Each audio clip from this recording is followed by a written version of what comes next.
but sometimes I want to jazz it up a little bit. Like, hey, I'm Damian Smith, World Cup mechanic and team manager for Yeti Cycles. I'm here today to talk to you about...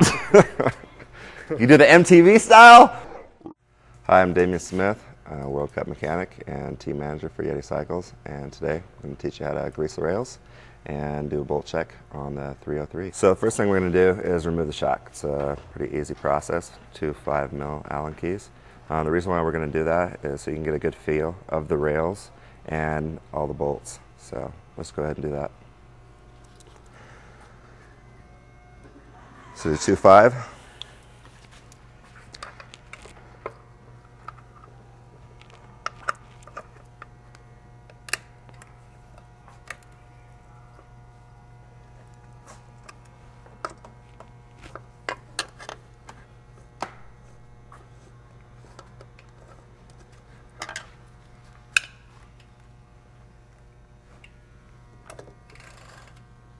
So with the 303, the top shock bolt is really easy to access. The bottom one, people think it's a little tricky, but if we run the Saint cranks, and you can slip a 5 right through there and access that, and it's quite easy. So now that I have these two almost out,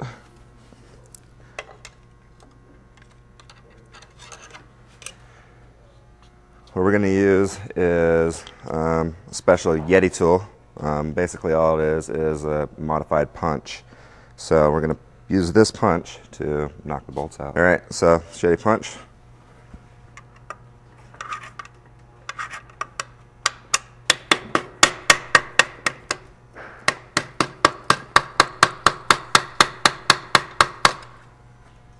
So now the top shock bolt is all the way out.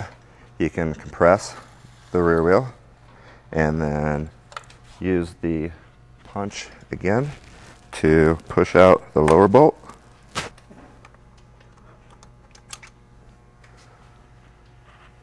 And you remove the punch, let the wheel back down, and then you can turn the shock reservoir and just wiggle just a little bit the shock.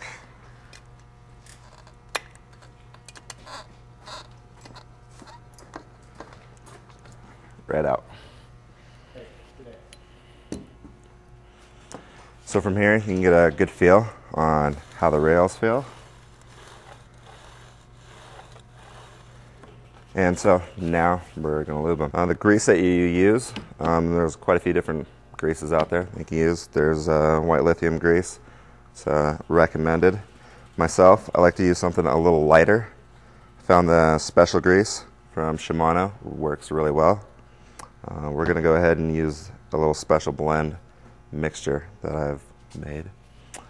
And to do that, right over here on the non-drive side of the bike, there's 2 little ports. I like to use a needle tip grease gun to grease the Zerk fittings. You can use syringes with hoses. You can use a couple different things. So I like to put it right in there, give it a couple pumps.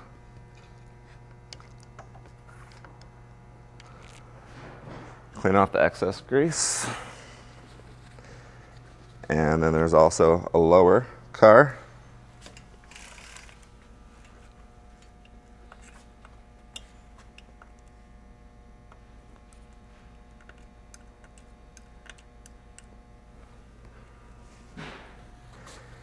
Now with the shock off, you can cycle the grease through.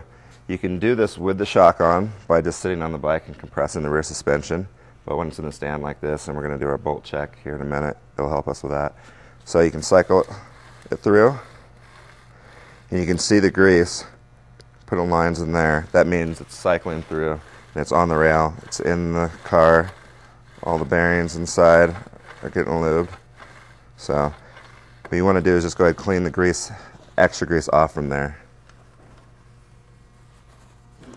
Because that's going to attract dirt and just kind of get in the car. So the less grease that you have on the exterior, it's just going to help.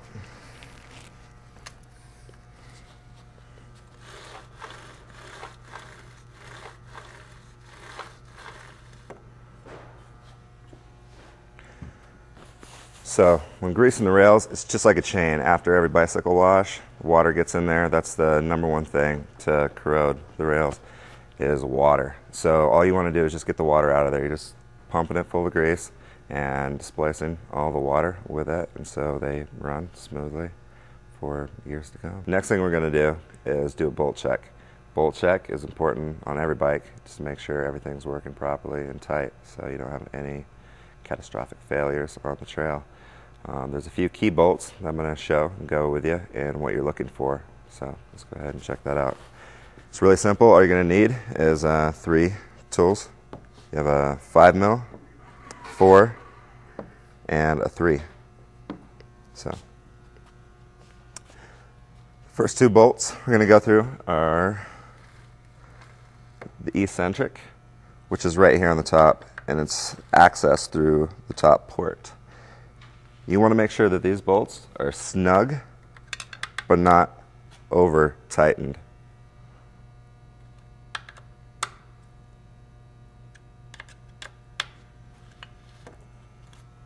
Now on all these bolts here, if you over tighten something, you're going to feel it. This feels really smooth.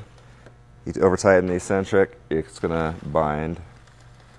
If you over tighten the stiffener link bolts, you're going to feel that going through the travel. It's going to bind. So it's very important that you do not over tighten these. You use Loctite. They come from the factory pre-Loctited, and you just want to make sure that they're nice and snug. They haven't loosened up on you.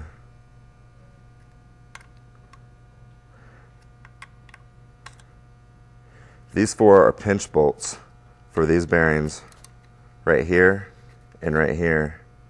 Now, you can tighten these really hard, but they're going to crush these bearings right in here, and you're going to feel it.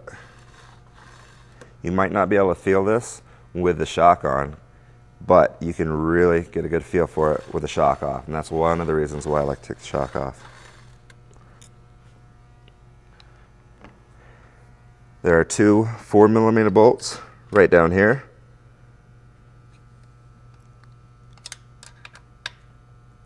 Those are the same thing.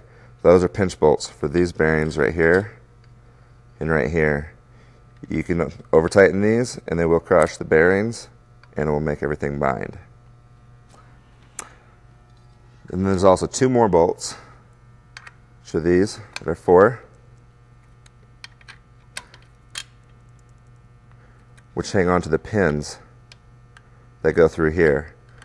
These, you can tighten those up a lot tighter than the others because they are not pinch bolts for the bearings.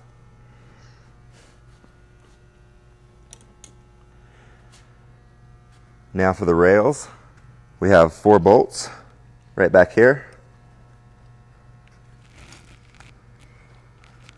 and you can get with a 4mm L and just check to make sure that those are tight. These are also Loctited from the factory, but just like any bolt, you want to make sure they're tight. With the shock out of the way, you can pull up the rear wheel and access this bottom one.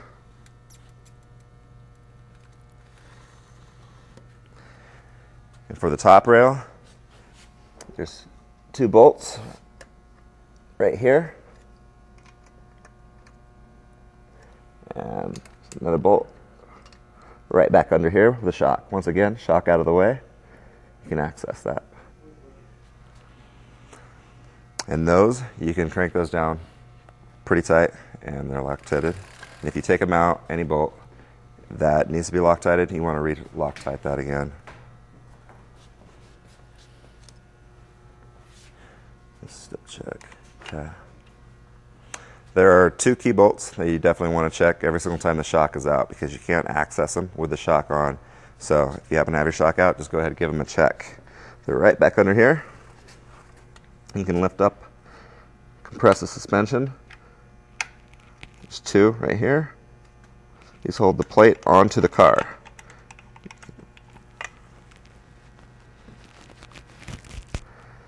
So those are tight. And there's another set of 4 bolts right down here. While you're doing those in these, you want to make sure those are tight. Now tightening these bolts, they all kind of work together, so if you feel some play in your rear end, it's probably because one of your bolts is loose. So that is the most common. So now that we have all the bolts tight, they're snug down to the proper torque, we're going to go ahead and put the shock back on. We have our bolts here that we took off. There's 2 different sizes. The shorter one is going to be in the bottom. The longer one goes on top. We're going to go ahead and put this bottom one on